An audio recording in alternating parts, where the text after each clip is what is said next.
Buenos días, hermanos. Vamos a continuar entonces con esta serie de conferencias acerca de las doctrinas de la gracia, de este tema tan importante como iglesia reformada que somos.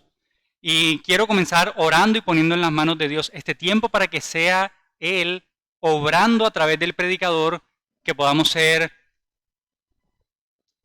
santificados en su palabra, que podamos aprender más de ella y ver la hermosura de su verdad, de estas doctrinas que son importantes para nuestra vida.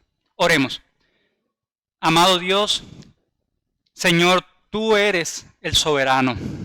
Nosotros somos tus criaturas. Tú nos has creado. En esta mañana queremos adorarte, honrarte y glorificarte a través de la predicación, a través, Señor, del estudio de tu palabra. Toma, Señor, este tiempo y que tu iglesia pueda ser edificada y santificada. Que tu nombre, Señor, pueda ser exaltado y podamos gozarnos en estas verdades de que tú nos elegiste porque así lo quisiste, por pura misericordia, por tu gracia y por tu amor incondicional. Tú, Señor, te llevas toda la gloria en la salvación. Oramos todo esto en el nombre poderoso de Cristo Jesús y por medio de su Espíritu Santo. Amén. Bien, hermanos, vamos a seguir entonces con el tema, la doctrina de la elección incondicional. Esta doctrina también es conocida como la elección inmerecida. Y yo recuerdo cuando comencé a escuchar y aprender acerca de las doctrinas de la gracia, de estos 5 puntos del calvinismo, que como también se le ha llamado.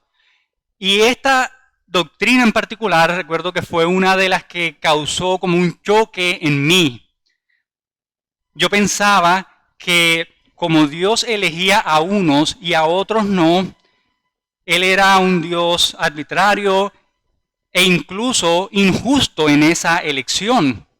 Pero lo cierto y lo que vamos a ver a través de las Escrituras con diferentes pasajes es que Dios es justo, que en Él no hay injusticia. Que Dios se glorifica a través de la misericordia que otorga a unos que elige para salvación y que también se glorifica a través de la justicia que aplica a otros que los deja en sus pecados, que los deja perdidos.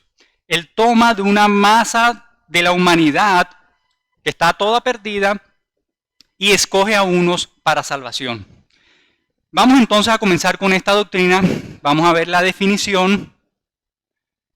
El sustento bíblico, como les dije, vamos a estar repasando varios versículos, tanto del Antiguo Testamento como del Nuevo Testamento.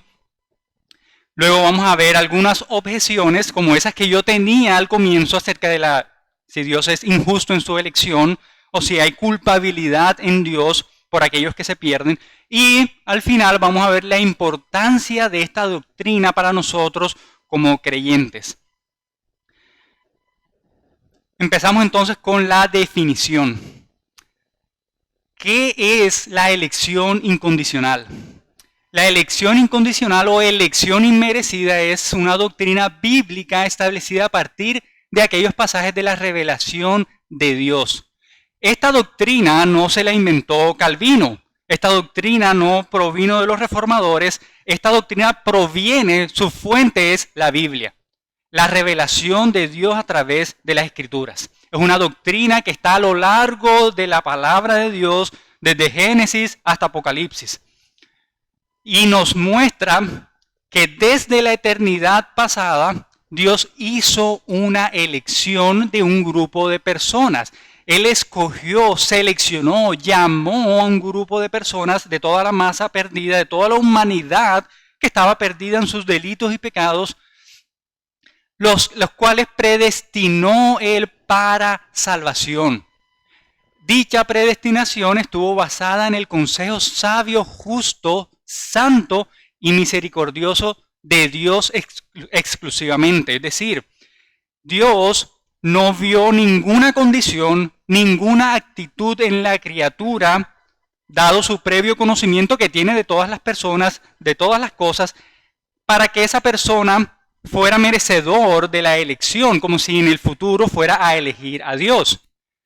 Dice ahí, sin ninguna consideración de alguna cualidad en el hombre que lo hiciera merecedor de tal bendición. Por eso también es conocida esta doctrina como la elección incondicional o elección inmerecida. Entonces ahí tenemos la definición en términos sencillos. Es esa elección entonces que Dios hace a un grupo de personas y lo hace de manera incondicional. No vio nada bueno en la persona, no vio nada bueno en las criaturas, simplemente lo hizo porque Él así lo quiso. Toda la gloria se la lleva a Dios. No hay nada de qué gloriarse en la elección, solamente Dios es el único que se puede gloriar aquí. Porque la salvación, de principio a fin, es de Dios. Es gracias a Él. Y por eso esta doctrina también me parece muy hermosa. Porque exalta eso, exalta la gloria de Dios, exalta la gracia y su amor que es incondicional. Para hablar también un poco en contraste con la doctrina del arminianismo, es un poco similar a esta doctrina. En el arminianismo también se enseña la elección de Dios, pero una elección que está basada en esa actitud, en esa inclinación que la persona va a tener en el futuro hacia Dios, dándole así algún tipo de mérito para que Dios lo elija. Como hemos visto y como lo vamos a ver a través de los diferentes pasajes de las Escrituras, Dios es el que hace la elección de manera soberana, de manera justa, sabia y misericordiosa. La razón de esa elección está en Dios, no en nosotros.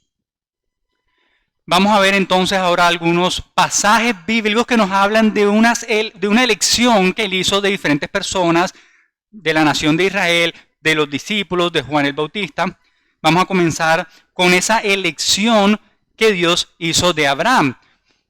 Vemos todo esto porque en la Biblia no encontramos personas eligiendo a Dios. No, todo lo contrario. Encontramos Dios eligiendo personas, eligiendo a grupos, eligiendo a una nación.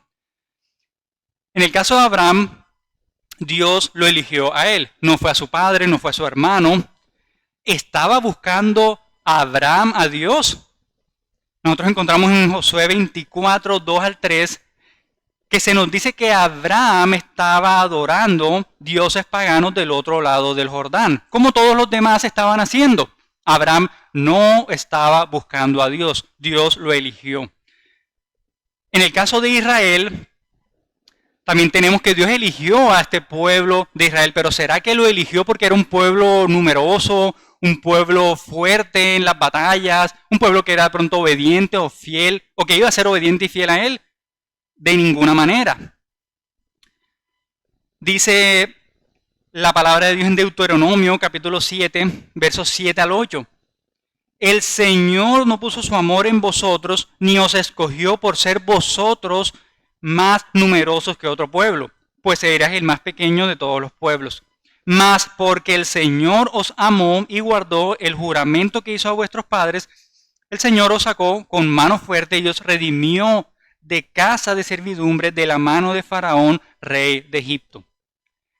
Ahí podemos empezar a ver cómo esa elección incondicional de Dios tiene que ver con ese amor de Dios que es incondicional. Dice que los amó, no puso su amor en vosotros, ni os escogió por ser vosotros más numerosos que otro pueblo. Él los amó, aunque ellos no se lo merecían, porque el amor de Dios es inmerecido, es incondicional. Si yo le digo a mi esposa, bueno, si tú haces esto, yo te voy a amar. Eso no es amor, eso es un negocio, una transacción que yo estoy buscando realizar. Pero si yo amo a mi esposa como una decisión, independientemente de las cosas que puedan suceder, eso es amor verdadero. El Señor nos ha amado con un amor inmerecido, un amor incondicional, y por eso nos ha elegido de manera incondicional y de manera inmerecida. También tenemos el caso de los profetas. En el Antiguo Testamento Dios eligió a profetas. Ninguno de estos nosotros encontramos que estaban buscando a Dios. Todos estos fueron hallados, fueron encontrados, fueron atraídos por Dios, fueron elegidos por Él. Incluso tenemos el caso del profeta Jeremías en el Antiguo Testamento y del apóstol Pablo en el Nuevo Testamento, que nos dan testimonio que ellos fueron elegidos incluso antes de nacer. Es decir, estos profetas estando en el vientre, o estas personas estando en el vientre de la madre, que no podían hacer una elección por Dios, Dios los elige desde antes de nacer, mostrando ese carácter soberano en la elección de Dios. También tenemos que Dios eligió a profetas para ir a Israel, bueno, con excepción de Jonás, Abdías y Nahum, que fueron enviados a otros pueblos. Todos los demás, Dios los eligió para ir a la nación de Israel. ¿Por qué no enviar a los profetas equitativamente a todas las naciones? ¿Por qué Dios eligió una nación y le llamó mi pueblo para luego enviar a la mayoría de los profetas a su pueblo? Porque su elección es soberana. Él así lo quiso. Los 12 discípulos también es otro ejemplo en la palabra de Dios de cómo en el caso de Jesús, Él fue el que eligió a sus discípulos. La tradición en ese entonces, la tradición judía era que los discípulos escogían a su maestro. Pues en el caso de los 12 discípulos fue Jesús quien los escogió. Juan 15:16 nos dice, vosotros no me escogisteis a mí, sino que yo os escogí a vosotros y os designé para que vayáis y deis fruto y que vuestro fruto permanezca, para que todo lo que pidáis el Padre en mi nombre os lo conceda. Dice entonces Jesús, yo os escogí a vosotros. Y no fue lo contrario como era la tradición en ese entonces. Tenemos el caso también de Juan el Bautista. Él nació lleno del Espíritu Santo, como nos dice Lucas en el capítulo 1, verso 15. Otros profetas fueron ungidos con el Espíritu, pero Juan fue el primero lleno del Espíritu desde el vientre de su madre. Así que a través de todos estos pasajes hemos visto que Dios es el que elige a la persona, es el que elige a la criatura. Estamos viendo allí ese carácter, como le venía diciendo, carácter soberano de su elección que depende de Él y no de las personas. Ninguna de estas personas, ni siquiera el pueblo de Israel, estaba buscando a Dios. Dios fue el que eligió de manera soberana. Y vemos también ese amor incondicional de Dios que nos muestra que la elección también es incondicional e inmerecida. Vamos a ver ahora de manera incondicional, digamos esa segunda parte de la doctrina de la elección incondicional. Ya vimos la elección que Dios hace, ahora vamos a ver que la hace de manera incondicional. Para ello vamos a irnos, si pueden seguir en sus Biblias o si no leer en la pantalla, Efesios capítulo 1, verso 3 al 5. Y como lo decía antes de leer esta parte, al comienzo, algunos creen, como la doctrina arminiana, que Dios elige de acuerdo al previo conocimiento que Él va a tener de las acciones o de las inclinaciones de las personas hacia Él. Lo cierto, como lo vamos a ver, es que Dios elige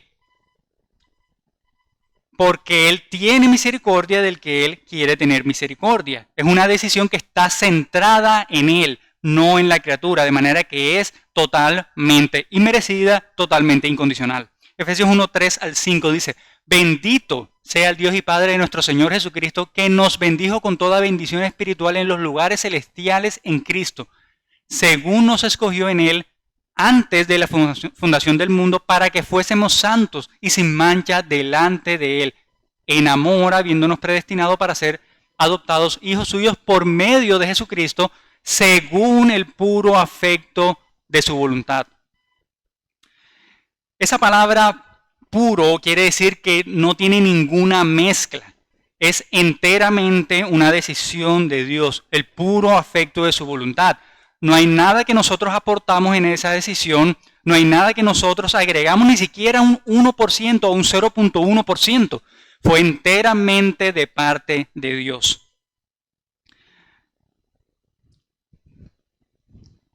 Tenemos también el texto de Romanos 5, 6 al 8, que nos muestra esa elección incondicional. Dice así, porque Cristo, cuando aún éramos débiles, a su tiempo murió por los impíos. Ciertamente apenas morirá alguno por el justo. Con todo, pudiera ser que alguno osara morir por el bueno. Mas Dios muestra su amor para con nosotros en que siendo aún pecadores, Cristo murió por nosotros. Dios nos amó sin ninguna condición alguna. Éramos pecadores, éramos enemigos de Dios y Él aún así dio su vida por nosotros. Él mostró ese amor incondicional e inmerecido para con nosotros. Ahora, esto quiere decir entonces que Dios escoge de una manera arbitraria, ya que no hay una condición en nosotros, sino que depende de Él. Quiere decir que es una manera antojadiza de escoger, ciertamente no. Como leímos anteriormente, es según el puro afecto de su voluntad, en Efesios capítulo 1. No tiene nada que ver con la persona, es una decisión de Dios. No es arbitrario, no es aleatorio, es enteramente de parte de Dios. Algunos piensan que esta doctrina lo que está diciendo es que Dios está parado enfrente de una puerta y muchas personas, o todas las personas quieren entrar por esa puerta y Él escoge al azar a quienes quiere dejar entrar. Y esto es totalmente falso. La realidad es que nadie quiere buscar a Dios. Nadie quiere acercarse a Dios, como lo veíamos la noche anterior. Estamos muertos en nuestros delitos y pecados. No podemos buscar a Dios y no queremos buscar a Dios. Necesitamos de la intervención divina. Y es en esta doctrina donde conocemos o donde vemos que Dios es el que toma, el que elige, el que llama a los pecadores que Él así quiere, por pura misericordia. Dice también Romanos 3:10 al 12. Como está escrito, no hay justo ni aun uno, no hay quien entienda, no hay quien busque a Dios. Todos se desviaron, a una se hicieron inútiles. No hay quien haga lo bueno, no hay ni siquiera uno. Como les decía, nadie quiere buscar a Dios, no tiene la capacidad y no tiene el deseo de hacerlo. Cuando nosotros leemos la historia del pueblo de Israel, muchas veces pensamos que este era un pueblo terco, un pueblo desobediente, un pueblo que Dios les había mostrado tantas misericordias, que había hecho tantos prodigios y milagros en favor de ellos, y aún así ellos desobedecían, y aún así ellos preferían hacer el mal. Pues esta historia del pueblo de Israel refleja mucho nuestra condición de pecado inicial. Nosotros no queremos saber nada de Dios, aunque Él nos ha dado la vida como nuestro creador, nos ha dado este mundo, la lluvia que cae todos los días o cada vez que llueve para que salgan los alimentos, nos ha dado los animales, las frutas, habilidades, inteligencia. Aún así nosotros en ese tiempo, antes de creer, rechazábamos a Dios. Éramos iguales al pueblo de Israel. Y esto nos recuerda también cómo la gracia de Dios y la elección soberana sobre este pueblo nos muestra su amor y su poder soberano. Dice Romanos capítulo 8. Y sabemos que a los que aman a Dios, todas las cosas les ayudan a bien. Esto es, a los que conforme a su propósito son llamados. Este es un texto muy conocido por todos. Y encontramos que allí, a los que aman a Dios, todas las cosas les ayudan a bien. ¿Quiénes son ellos? ¿Quiénes son los que aman a Dios? Los que conforme a su propósito son llamados. Él es el que llama, Él es el que elige. Sigue diciendo, porque a los que antes conoció, también los predestinó para que fuesen hechos conforme a la imagen de su Hijo, para que Él sea el primogénito entre muchos hermanos. Y a los que predestinó, a estos también llamó, y a los que llamó, a estos también justificó, y a los que justificó, a estos también glorificó. ¿Qué vemos aquí? ¿Quiénes son los que Dios glorificó? Aquellos que justificó. ¿Quiénes son los que justificó? Aquellos a los que llamó. ¿Quiénes son los que llamó? Aquellos a los que predestinó. ¿Y quiénes son los que predestinó? Aquellos, como dice ahí, que antes conoció. El Señor los había conocido, pero no con un conocimiento existencial simplemente. Se nos dice en Amós 3:2. A vosotros, diciéndole al pueblo de Israel, a vosotros solamente he conocido de todas las familias de la tierra. Quiere decir que Dios no conocía acerca de la existencia de los filisteos, de los griegos, romanos, amorreos, ninivitas. No, él conocía la existencia de todos los pueblos, pero se refiere al pueblo de Israel con una cercanía, un conocimiento amoroso. Y de la misma manera acá se nos dice que antes Él nos conoció, Él nos amó antes de la fundación del mundo y por eso nos eligió desde antes de la fundación del mundo.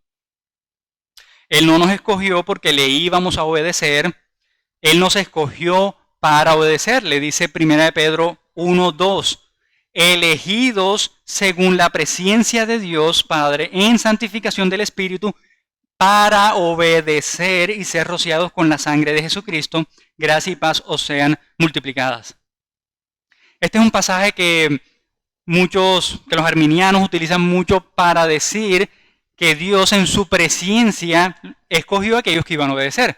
Pero el texto lo que nos está diciendo es que Él nos escogió para obedecer, no porque íbamos a obedecer, nos escogió para obedecer. Lo mismo habla Pablo en la carta a los Efesios, cuando nos dice que el Señor, que somos salvos por gracia por medio de la fe, y esto no de vosotros, no por obras para que nadie se gloríe, porque somos hechuras suyas creados en Cristo Jesús para buenas obras, las cuales Él preparó de antemano para que anduviésemos en ellas. Ahora, hasta este punto hemos visto la definición general de lo que es la elección incondicional o elección inmerecida. Hemos visto cómo Dios elige por su misericordia, ejerciendo su soberanía como el Creador y no dependiendo de las acciones, de las actitudes de las criaturas, de los hombres. ¿Quiere decir entonces esto que Dios es injusto? Eso es lo que vamos a ver ahora en Romanos capítulo 9. Y bueno, aquí tenemos esa gráfica que nos muestra de toda la humanidad caída, Él escogió a unos para salvación. Vamos a ver entonces cómo podemos resolver esas objeciones acerca de la elección incondicional de Dios. Entonces, ¿es Dios injusto a causa de su elección soberana? Vamos a irnos a Romanos capítulo 9, versículo 6. Allí Pablo está tratando el tema de la relación de Dios con el pueblo de Israel después de la venida del Mesías. Recordemos que allí en los versículos iniciales de este capítulo 9 de Romanos, Pablo está diciendo que la elección de Dios, respondiendo a la pregunta de si la elección de Dios había fallado porque el pueblo de Israel, el pueblo judío, había rechazado al Mesías. Él dice, no que la palabra de Dios haya fallado, porque no todos los que descienden de Israel son israelitas, ni por ser descendientes de Abraham son todos hijos, sino en Isaac te será llamada descendencia. Esto es, no los que son hijos según la carne son los hijos de Dios, sino que son hijos según la promesa, los contados como descendientes, porque la palabra de la promesa es esta: por este tiempo vendré y Sara tendrá un hijo. Aquí Pablo nos recuerda entonces la elección de Isaac sobre Ismael. Ambos eran hijos de Abraham, uno con Sara, el otro con la sierva de Sara, de Sara, Agar. Pero ¿qué vemos aquí? Que el primogénito que fue Ismael no fue el elegido, sino Isaac, según la promesa de Dios, según la elección de Dios. Es decir, no eran los descendientes físicos de Abraham, sino los de la promesa, los elegidos, aquellos de la fe de Cristo. Pero Pablo lleva un poco más allá este razonamiento, porque alguien podría decir, bueno, es que Ismael fue el que tuvo a Abraham con la sierva, no con Sara. Ok, Pablo entonces va más allá y habla ahora del ejemplo del caso de los mellizos, Jacob y Esaú. Sigue diciendo versículo 10, lo pueden seguir en sus Biblias. Y no solo esto, sino también cuando Rebeca concibió de uno, de Isaac nuestro padre, pues no habían aún nacido, ni habían hecho aún ni bien ni mal, para que el propósito de Dios conforme a la elección permaneciese, no por las obras, sino por el que llama. Se le dijo, el mayor servirá al menor, como está escrito, a Jacob amé, mas a Esaú aborrecí.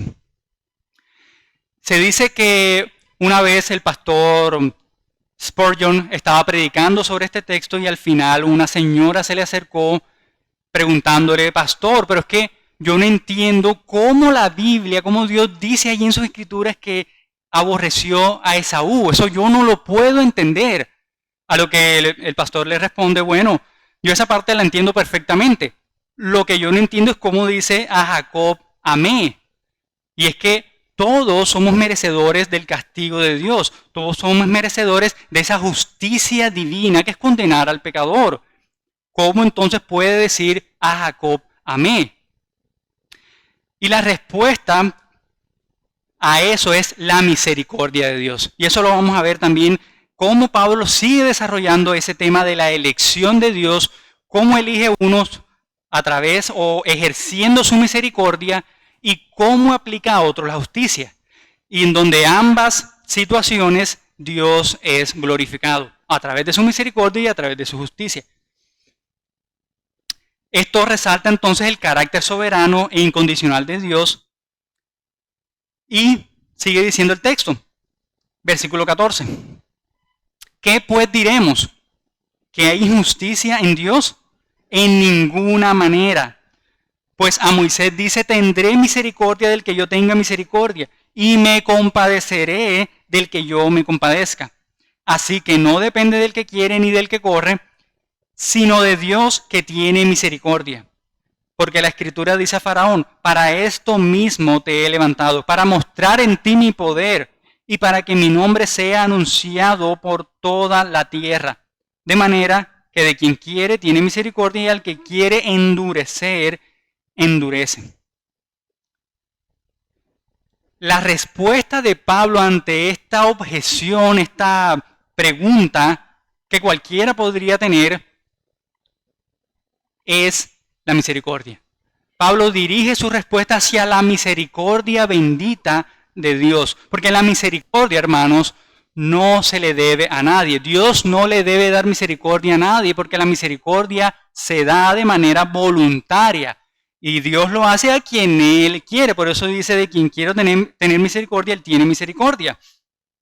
Y a quien Él quiere endurecer, Él endurece. Esa cita que encontramos allí es de Éxodo capítulo 33, cuando el pueblo de Israel había hecho un becerro de oro, en el capítulo 32, y en el 33 son estas palabras, de quien Él quiere tener misericordia, pues tiene misericordia. Lo justo en ese entonces con el pueblo de Israel, ¿qué era? Acabar con todo el pueblo, por ese pecado. Pero Dios tuvo misericordia del pueblo de Israel. De la misma manera, Dios tiene misericordia hoy en día de nosotros. Lo justo sería que toda la humanidad fuera a pagar por sus pecados al infierno. Pero Él en su misericordia, no en injusticia, en su misericordia, Él selecciona a unos para salvación y a otros los deja en su pecado, aplicándole su justicia. A veces esta diferencia entre la misericordia, la justicia y la injusticia de Dios es un poco difícil de entender. Hay una ilustración que la utiliza mucho el pastor y teólogo Sproul, ya fallecido, que me gustaría compartir con ustedes para entender un poquito más este tema.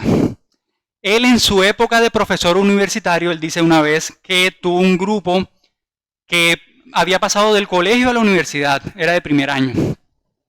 Y él dice que como eran novatos, trató de explicarle las reglas lo más claro posible para que no fueran a tener ningún tipo de inconveniente.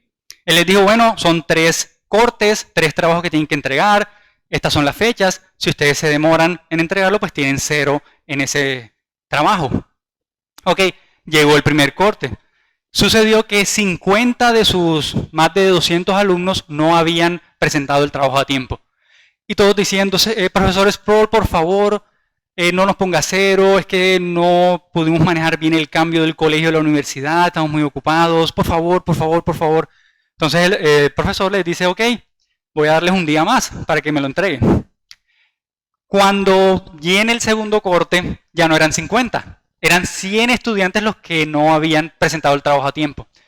Y todos diciendo, por favor, profesor, denos un día más, es que estamos cargados de trabajo con los otros profesores, por favor, denos un día más. El profesor dice, ok, está bien, les voy a dar un día más, pero no se retrasen para el siguiente, vean que se los estoy diciendo. Vino el tercer corte, y él veía a los estudiantes entrando como si nada, tranquilos. Ah, profesor, el profesor que queremos. Hasta hacían barra por él, lo querían mucho. Llega entonces el momento de dar las cuentas. El profesor llama a uno de los estudiantes, le dice, ¿trajo el trabajo a tiempo? No, profesor, usted sabe que teníamos otras cosas, pero yo se lo traigo mañana, tranquilo, no pasa nada, yo se lo traigo. Ok, tiene 0. Pérez, ¿usted trajo el trabajo a tiempo? Tiene 0.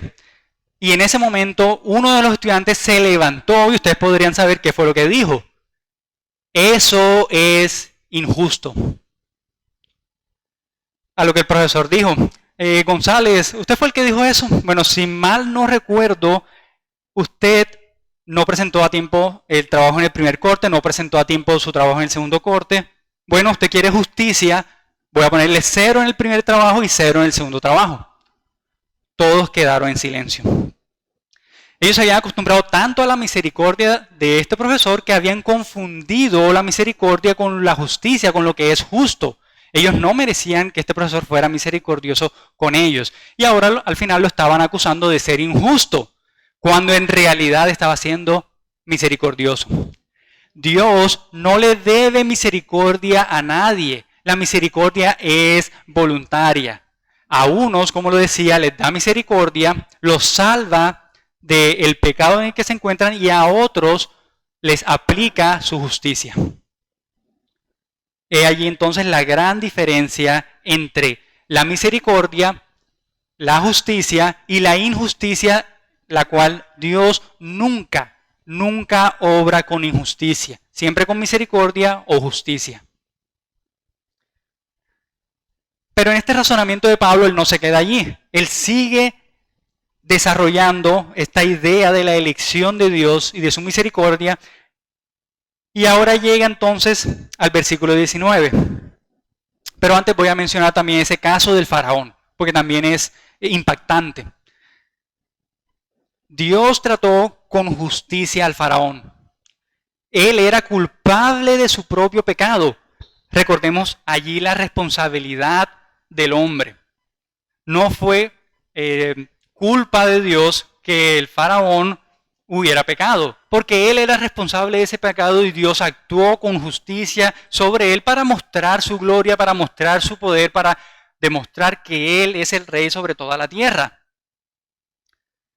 Dice entonces el versículo 19, ahí en sus Biblias, pero me dirás, ¿por qué pues inculpa? Porque ¿quién ha resistido a su voluntad? Mas antes, oh hombre, ¿quién eres tú para que alterques con Dios? Dirá el vaso de barro al que lo formó, ¿por qué me has hecho así?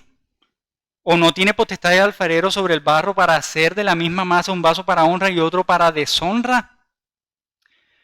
Lo que Pablo está diciendo aquí es que el hombre no está en la posición de evaluar o de juzgar las acciones de Dios.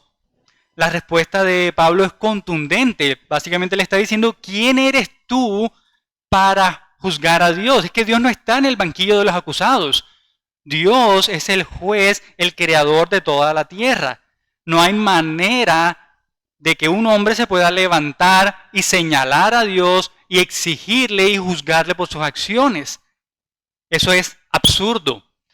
Dice versículo 21, ¿o no tiene potestad de alfarero sobre el barro para hacer de la misma masa un vaso para honra y otro para deshonra? De esa misma masa Dios escogió unos para mostrar su misericordia y escogió otros para mostrar o para aplicar su justicia, como con el faraón. Nosotros somos todos criaturas de Dios. Él es el creador. Nosotros somos pecadores. Él es justo. Él es sabio. Y Él hace según el consejo de su voluntad de manera soberana. Así que Dios es el soberano. Él es justo. Él actúa con misericordia para unos y actúa con justicia para con otros. Y en todos los casos, Dios es glorificado. Esa gloria de Dios se manifiesta en la misericordia y esa gloria de Dios se manifiesta en la justicia. Y nunca Dios obra con injusticia. Vamos a ver ahora la importancia de esta doctrina, ya para ir terminando. ¿Por qué es importante entonces esta doctrina para nosotros como creyentes hoy en día? No es una doctrina que nosotros debamos utilizar para enorgullecernos o para tal vez quedarnos quietos y saber simplemente que somos elegidos y ya no tenemos que hacer más nada. No, todo lo contrario. Vamos a ver, esta doctrina promueve la humildad al creyente. ¿Por qué la promueve? Porque reconociendo que Dios es el que nos elige, no por algo bueno que haya visto en nosotros, ni por algo bueno que vayamos a hacer, quiere decir que nosotros no nos merecemos la elección. Esto nos debe llevar entonces a humillarnos, a reconocer que Él es el Dios soberano, que nosotros somos pecadores y que necesitamos de Él, que su amor es incondicional y que nos ha elegido para Él, para su gloria. No hay nada de gloria allí en nosotros para podernos gloriar, todo lo contrario, humillarnos a nosotros conociendo estas verdades y glorificar a Dios porque Él es el que elige. También promueve la gloria de Dios únicamente, como lo decía. Romanos 11, 33 al 36 dice: oh profundidad de las riquezas, de la sabiduría y de la ciencia de Dios, cuán insondables son sus juicios e inescrutables sus caminos. Porque ¿quién entendió la mente del Señor? ¿O quién fue su consejero? ¿O quién le dio a Él primero para que le fuese recompensado? Porque de Él y para Él son todas las cosas. A Él sea la gloria por los siglos. Amén. ¿Sí ven cómo dice? Porque de Él, por Él y para Él son todas las cosas. La gloria es de Él. Él es el iniciador de su gloria. No hay nada quien le dé gloria. Él es glorioso en todo aspecto. Es por medio de Él y es para Él. Él es el fin de todas las cosas. A Él sea la gloria por los siglos de los siglos. También esta doctrina de elección promueve la santidad en los creyentes. Cuando entendemos que Dios nos escogió, eso es una motivación para ser santos. Vean lo que dice Efesios 1:4. Según nos escogió en Él antes de la fundación del mundo para que fuésemos santos y sin mancha delante de Él. ¿Para qué nos escogió? Para que fuésemos santos. Él nos escoge con ese propósito. De manera que una persona que diga ser creyente, que piense que Dios lo ha elegido, debe buscar la santidad. Aquel que no está buscando la santidad y que no desea la santidad y que no desea a Dios simplemente no ha sido elegido, no ha sido salvado, porque nos escogió para ser santos. Promueve también esta doctrina la seguridad de salvación. Esto lo vamos a ver más adelante en la doctrina de la preservación de los santos. Pero aquí vemos, por ejemplo, Romanos 8, 29 al 30, porque a los que antes conoció, también los predestinó. Este texto ya lo leímos. A esos que predestinó, los llamó, a los que llamó a estos también justificó, y a los que justificó a estos también glorificó. Ninguno que haya sido elegido por Dios se va a perder. Todos aquellos que han sido elegidos por Dios en algún momento de sus vidas les va a llegar el Evangelio, van a ser salvos y van a perseverar en la fe. Aquellos elegidos van a perseverar. Juan 17, 12b dice: a los que me diste, aquí hablando el Señor Jesús, a los que me diste, yo los guardé, y ninguno de ellos se perdió, sino el hijo de perdición, para que la Escritura se cumpliese. Los que Dios le había dado al Señor Jesús, esos escogidos, ninguno se perdió. También esta doctrina, como vemos allí, promueve la gratitud y alabanza a Dios. Gratitud en saber de que Dios nos eligió no por algo que haya visto en nosotros. Y también alabanza porque damos honra y gloria al Señor por su elección, por su misericordia, por su gracia, por su amor para con nosotros, que es inmerecido, que no lo merecemos. Finalmente, esto también, como creyentes, debe llevarnos a la predicación del Evangelio. Dios ha decretado que la salvación de esos que Él ha elegido se produzca a través de la predicación del Evangelio. Si Él ha elegido de manera soberana, también Él usa la predicación de sus escogidos, de los creyentes, para salvar de manera soberana. De manera que nosotros, como creyentes, estamos llamados, a través de lo que hemos visto con esta doctrina, a predicar, a saber que si Dios ha elegido, debemos predicar, debemos evangelizar, porque ese es el medio que Dios usa para transformar las vidas, para llamar las vidas de esos pecadores a la luz admirable, a la vida eterna, al arrepentimiento y a la fe en Cristo. Y no quiero terminar esta exposición sin hacer un llamado a los incrédulos. Si tú estás hoy aquí sin Cristo, tú no te debes preocupar si has sido elegido o no, porque esa es una duda que puede surgir a aquel que escucha acerca de esta doctrina. Si tú estás sin Cristo, no debes preguntarte, no debes saber si has sido elegido o no. Lo que tú tienes que saber es que eres pecador y que necesitas arrepentirte de tus pecados y venir a Cristo. Eso es lo que tú debes saber. El que cree será salvo. Aquellos que creen es que han sido elegidos. Arrepiéntete entonces y cree en el Señor Jesús para salvación. Ese es el llamado que hacemos a través de las Escrituras. Eso es a lo que nos ha llamado el Señor. Dice Mateo 11:28, venid a mí todos los que estáis trabajados y cargados y yo os haré descansar. Llevad mi yugo sobre vosotros y aprended de mí que soy manso y humilde de corazón y hallaréis descanso para vuestras almas. Solamente en Cristo encontramos descanso, solamente en Él hay salvación.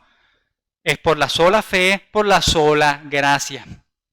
Así que ese es el llamado en esta mañana a venir a Cristo.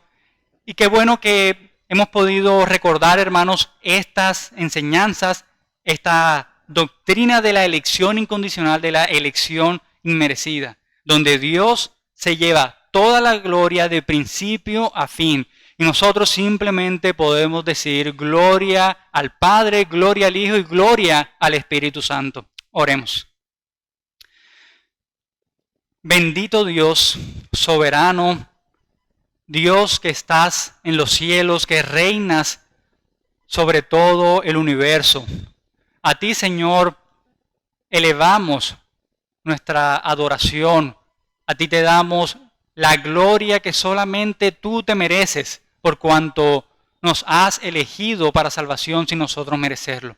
Gloria, Señor, a tu nombre. Gloria porque así lo quisiste, porque quisiste obrar tu misericordia para con nosotros. Que podamos, Señor, ser animados a predicar, a evangelizar, a hablar de esta maravillosa verdad que tú, Señor, salvas a través de Cristo. Que podamos, Señor, llevar este mensaje y que tú sigas siendo glorificado en todo. En Cristo y por medio del Espíritu Santo nosotros oramos. Amén.